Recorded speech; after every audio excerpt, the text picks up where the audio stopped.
Hey everybody, Nick Espinoza, your chief security fanatic here. And in artificial intelligence news, we've got to talk about AI basically killing careers. And the first vertical, the first career field that is going to go and is going to be hit the hardest, adios, is translators. That's right, you might have heard me talk about them before. Basically, the final nails in the coffin are coming, and here's what's going on. And so for this, we're going to turn to CNBC's Arjun Kharpal.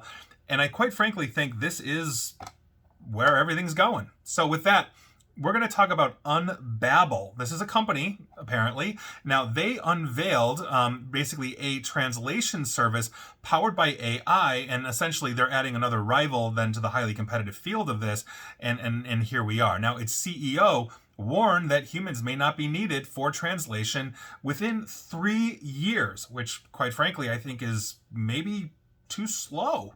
Now, here's what's going on.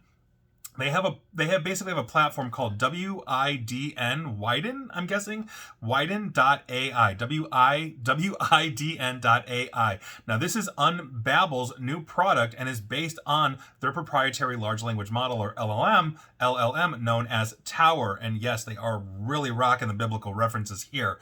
So an LLM, for the record, if you know, it's an AI model that essentially underpins applications like ChatGPT, et cetera, but this one obviously is focused on translation. So Unbabel's LLM allows AI translation into 32 different languages. This is according to Vasco Pedro, the company's CEO, talking to CNBC at the Web Summit in Lisbon, Portugal, which I believe is where this company is from.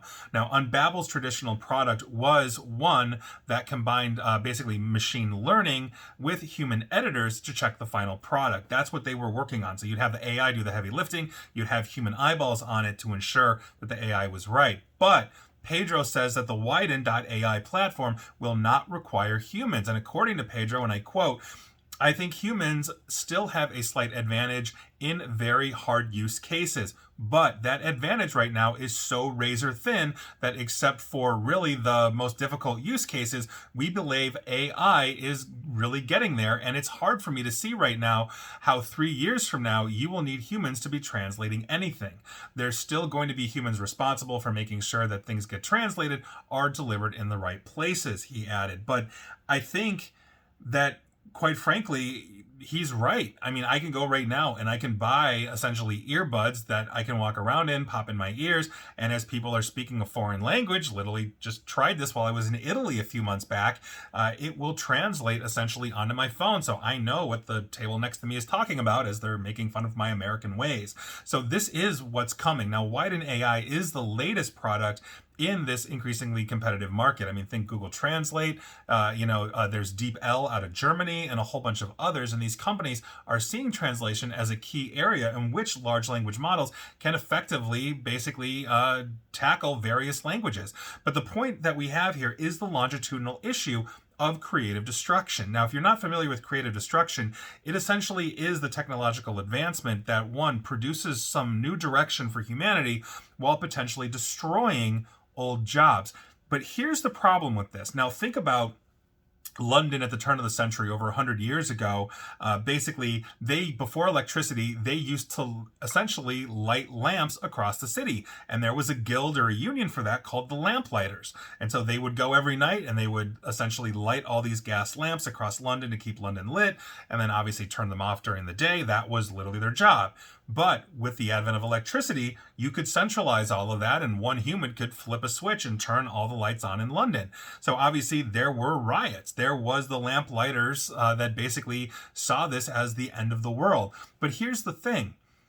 Basically, electrifying a city as large as London at the time took years and years and years to do. And so by virtue of that, the Lamplighters had time to see the writing on the wall and phase out and start learning something else. I'm guessing programming, because that's what we always learn, right? When we lose our job.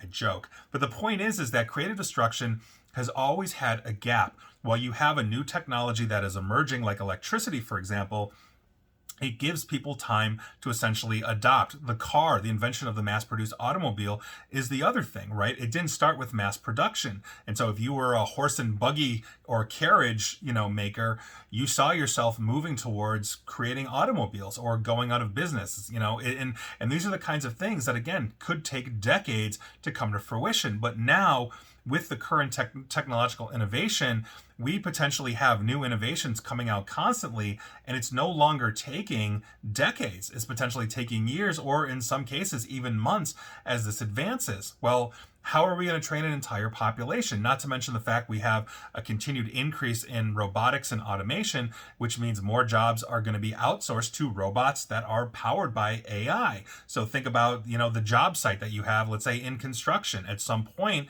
that could be a lot more robots than humans.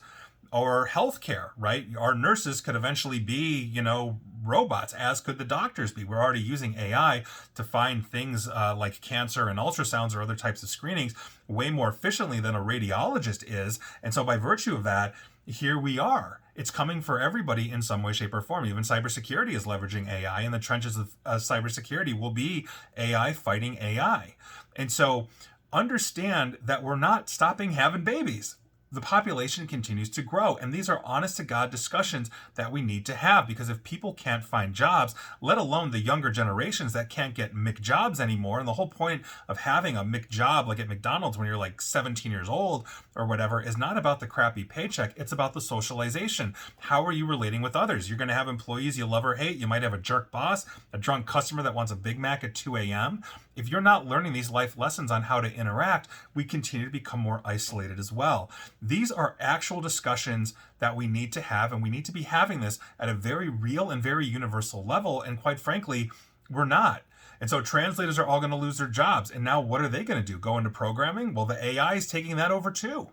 So these are things that are longitudinal issues we're not really fully discussing, and I want to discuss them here, even if the entire world isn't listening or watching me, and quite frankly, y'all should, for the record, but here we are. So I'll leave it at that. I think this is, again, another indication of where we're going, not just in terms of job loss, but in terms of stress and distress on society, and it's something we need to talk about.